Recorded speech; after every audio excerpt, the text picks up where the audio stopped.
I saw in a Citizenship newsletter just the other day where a major developer that does five-star developments was criticizing developments in the Caribbean. They've either gone under or they just let the project go where people had lost money or just never, after getting approved as a citizenship development, ever got off the ground. Also, if you go to our website, www.citizenshipquickly.com, you can get more information on how to get a passport as quick as 3 to 4 months or how to legally get your taxes to zero. One of the things that I noticed is about this newsletter was I was familiar with this developer, and I thought, why is this guy criticizing these developers when this guy himself was selling fractional shares of a hotel? Or an actual condo where the client is definitely going to lose his money when he ends up selling the unit. I mean, this is all this developer did was to sell fractional units, where I'm thinking every one of these people are going to lose money when they resell. One thing you can count on with fractional units, the fractional units have the same resellability as time sharing, which is basically a guaranteed loss.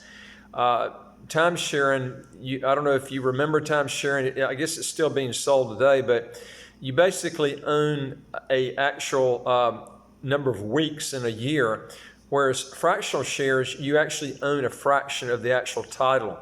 It can be the actual condo or a fraction of the hotel. It's the results is the same. Everybody's losing on these type of investments, but these developers, it's big profits. They keep selling them and people keep buying them. It's just amazing how many people still buy these. My brother bought 2 timeshare units, to give you an example, in 1980. This was like 40 years ago. He can't sell them today for half what he paid for them. This is what sort of investment these things are. Fractional units are like AIDS in that you can't get rid of it. And at the time that you come to resell your units, you won't be able to resell them. There's absolutely no advantage in owning a fraction of a condo or a fraction of a hotel. It's a big loss somewhere down the road when you resell the shares later. I want to talk to you on another subject that's a little bit different, is what sort of problems do you have when you work in a country and you don't have citizenship in or speak the actual language? I wanted to talk a little bit about this today too, in that if you get a chance, if you go to our website, which I mentioned above there, you'll get some information on what's called the 5 flag theory. And basically, the 5 flag theory says that you should have your citizenship in a different country from where you live in case you have a problem in your residency country, and that you can actually leave your residency country and seek your refuge in your citizenship country. Because as I've said on other videos, countries don't typically extradite their citizens. You've probably been following this guy, Carlos Ghosn. He was actually a good example of what I'm talking about. I've been following his case pretty closely. He's the guy that was a Nissan executive who basically, Japan said he committed a lot of financial fraud type things, and he left. They think he hid himself in a musical box, and he ended up in Lebanon. But he was a good example of what I'm talking about. And he actually worked in Japan, but he had 3 passports, and they were in France, Brazil, and also Lebanon. A guy just interviewed him the other day and asked him why he decided to escape to Lebanon and not France or Brazil.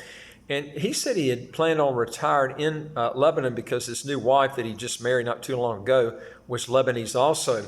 But this guy did his homework. He checked all 3 countries out, and none of these 3 countries would extradite him back to Japan.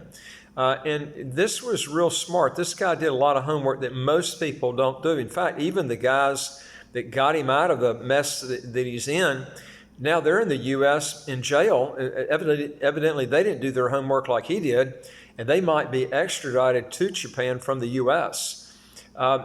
This can also be a problem because, as I mentioned in other videos, if you don't have citizenship, you can be barred out from certain business opportunities.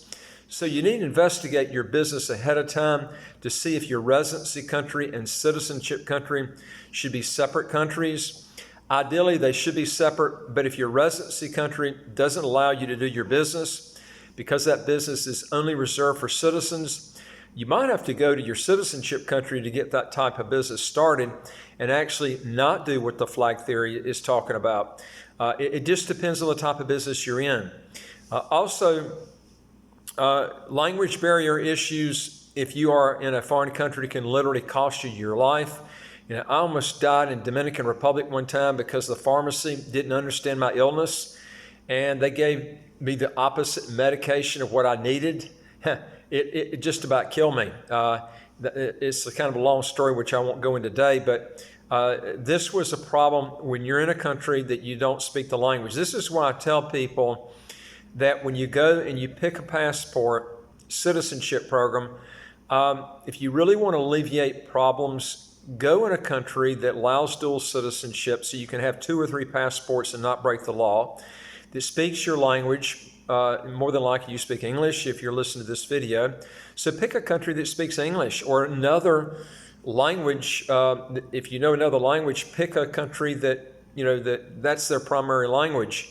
But it should be a primary language in that country that you choose. Otherwise, you're going to have a lot of problems. You know, everything has to be translated to the foreign language contract that you have, whether it's a rental contract or whether it's a business contract. And even if you have a contract that's in English, the foreign language contract will prevail. So, let me give you an example. When I was in Panama, I had a rental contract, and I also needed an English contract to see what my Spanish contract, was saying. And what I found out was the translation was not perfect, and there were some problems that came up. And I found out that what I had was not really the true contract, because if it got into court, which it didn't, the Spanish contract would prevail because this is a Spanish-speaking country. And these are problems that you run into. Everything has to be translated. And then you have to get translators. If you don't know how to do it, you need to get somebody to translate for you. And then are they translating correctly? These are all kinds of headaches that you run into. So, all of your bills and all your correspondence, in most cases, that actually come to you in a foreign language. And this just slows everything up in your life. It's a real headache. And you really have to learn that language fluently, or if you're not willing to do it, then don't go through that process. And remember, too, you're going to have to pass a test, more than likely a language test, if you're planning on getting citizenship, in that country if you don't have it already. Anyway, if you'll hit the subscribe button to the right of your screen, you get new videos as they come out automatically. Also, I'd like to hear from you. If you got a question or comment, put it below and we'll get back with you as soon as possible. And if you'll go to our website, www.citizenshipquickly.com, hit the bottom, the top button that says apply with us, and you'll get questions that come up, and just fill those out, and then hit the bottom button that says send back to us. We'll go through the questions and look at your problem, see what we can do to help you solve your problem. We can help you get taxes to zero, how to get a second passport as quick as 2 to 4 months. So, if you got a problem, get with us, and we'd be glad to help you out. And I'll look forward to talking to you on the next video. Take care.